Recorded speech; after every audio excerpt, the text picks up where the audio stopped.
Ma'am skin care में जब हम बात करते हैं तो सबसे पहले एक दिमाग में ख्याल आता है, वो है एक्ने।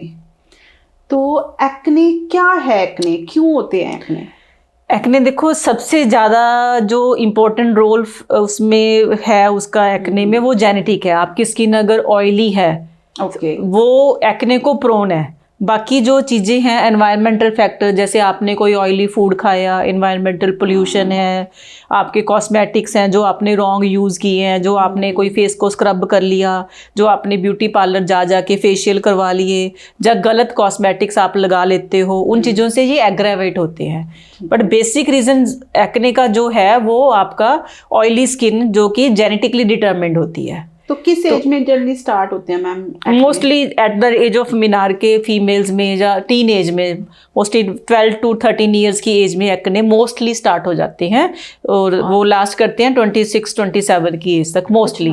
बट वैसे अडल्ट एक्ने भी होते हैं जो अडल्ट एज में स्टार्ट होते हैं, मे बी इन 20s। अच्छा, 20s में, और वो 40s तक जाते हैं। मैम जैसे मेरे एक्ने कभी थे नहीं, बट लेट 30s में स्टार्ट हुए। वो अडल्ट एक्ने है, वो भी हार्मोनल ही होते हैं। अच्छा, हार्मोन्स की वजह से ही ज़्यादातर एक्ने होते हैं। एनवायरमेंटल फैक्टर्स जो हमारे जो कॉस्मेटिक है, इवन स्टीरॉयड्स, जो स्टीरॉयड क्रीमें लगा लेते हैं बेचारे लोग, जो इनको जो ओवर द काउंटर लेके, दुकानदार से लेके या कोई ब्यूटी पार्लर से लेके जो क्रीमें लगाते हैं उनमें स्टीरॉयड्स होते हैं, उससे भी एक्ने बढ़ जाते हैं। एक्ने, ठीक है मैम। हमें जो एक्ने लेडीज को होते हैं, क्या होते हैं पीरियड से पहले? वो हार्मोनल है तो नेचुरली पीरियड्स में, ओवुलेशन टाइम में वो बढ़ने ही है। तो जिसको भी एक्ने है उसके हमेशा ड्यूरिंग पीरियड्स, ड्यूरिंग ओवुलेशन वो बढ़ने ही हैं। मतलब एक्ने और हार्मोन्स का काफ़ी बड़ा रिलेशन है। Yes definitely. तो मैम एक्ने जो हैं वो कहते हैं कि जैसे फ्राइड फूड खाने से बढ़ जाते हैं, तो ये मतलब सच में बढ़ जाते हैं या लोगों को लगता ही है, मिथ ही है एक? नहीं, ये मिथ तो नहीं है, बढ़ते तो हैं ही हैं। अच्छा, मतलब इंक्रीज तो होते ही हैं फ्राइड फूड खाने से। बट सिर्फ फ्राइड फूड से होते हैं ये मिथ है। ये मिथ है, ओके। और if you are prone to acne तो वो फ्राइड से बढ़ जाते हैं, एग्रेवेट होते हैं। पर सिर्फ फ्राइड फूड से होते नहीं है। और मैंगो हो गया, ये सब चीज़ें मतलब जैसे मैंगो से बढ़ते हैं, बट ये मिथ तो नहीं है, बट इससे बढ़ते हैं। बट सिर्फ मैंगो खाने से ड्राई स्किन को एक्ने नहीं होंगे। ओके, मतलब ड्राई स्किन वाले खा सकते हैं, ऑयली स्किन वाले थोड़ा सा ध्यान रखें। इफ यू आर, सारे ऑयली स्किन को एक्ने नहीं भी होते। मतलब if you are having already you are having acne, then you have to avoid certain foods.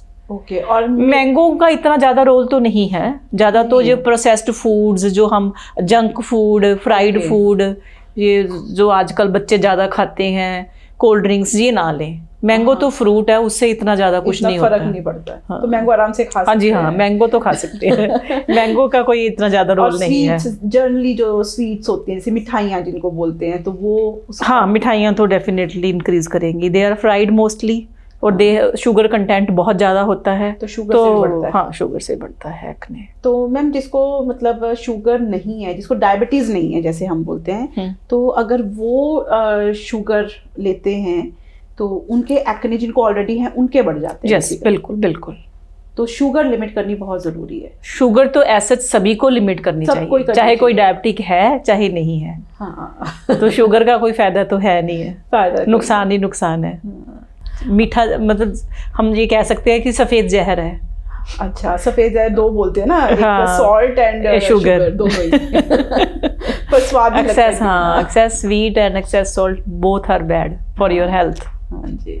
और मैम मिल्क का क्या रोल है इसमें? मिल्क से भी बोलते हैं या डेयरी प्रोडक्ट से? हाँ, डेयरी प्रोडक्ट से एक्ने बढ़ते हैं। You have to avoid milk if you are prone to acne. Okay. तो मतलब क्या डेयरी प्रोडक्ट ऐसा क्या करते हैं कि एक्ने बढ़ जाते हैं? उससे एक्ने बढ़ जाते हैं। लैक्टोजन जो है मिल्क में प्रेजेंट होता है, वो एक्ने को एग्रेवेट करता है।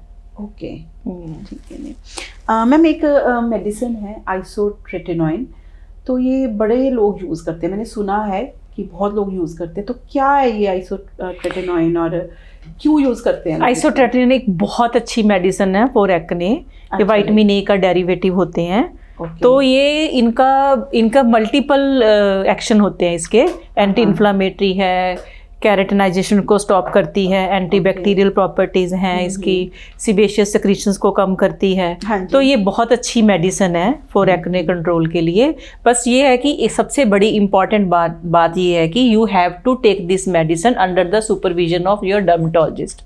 अपने आप से don't take it as a self medication कि एक पिंपल हो गया और हमने वो no this is not recommended. You have to consult a dermatologist, qualified dermatologist before taking your isotretinoin, because there are some investigations which you have to done, like LFTs, lipid profile, much more other dermatologist has to take care whether you need to take this isotretinoin or you are not required. हाँ जी। ये सब चीज़ें dermatologist के ऊपर छोड़ दीजिए, self medication नहीं करनी चाहिए। किसी को पूछ के फ्रेंड आइसोट्रेटिनोन खा रही है तो आप भी चुप के आइसोट्रेटिनोन खाना शुरू कर दो, ये गलत है।